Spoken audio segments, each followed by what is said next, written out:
যখন জনগণের জীবনযাত্রা মান উন্নয়নের জন্য যখন জনগণের ভাগ্য পরিবর্তনের জন্য কোনো রাজনৈতিক দল পরিকল্পনা গ্রহণ করে, কর্মসূচি গ্রহণ করে এবং সেই পরিকল্পনা এবং কর্মসূচি যখন বাস্তবায়ন করে, তখনই জনগণের লাভ হবে। তাই তো নাকি প্রিয় ভাই বোনেরা?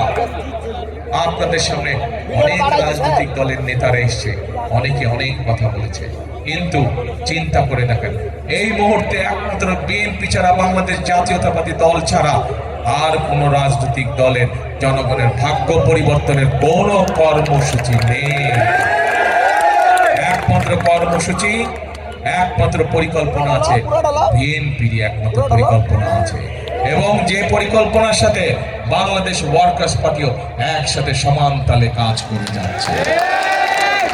প্রিয় ভাই বোনেরা, এই মুহূর্তে বাংলাদেশে যতগুলো রাজনৈতিক দল আছে, একমাত্র বিএনপি বা বাংলাদেশ জাতীয়তাবাদী দল হচ্ছে সেই রাজনৈতিক দল যারা দেশকে পরিচালনা করার অভিজ্ঞতা রাখে, তাদের অভিজ্ঞতা আছে কিভাবে দেশকে চালাতে হয়, কিভাবে দেশকে সামনের দিকে এগিয়ে নিয়ে যেতে হয়।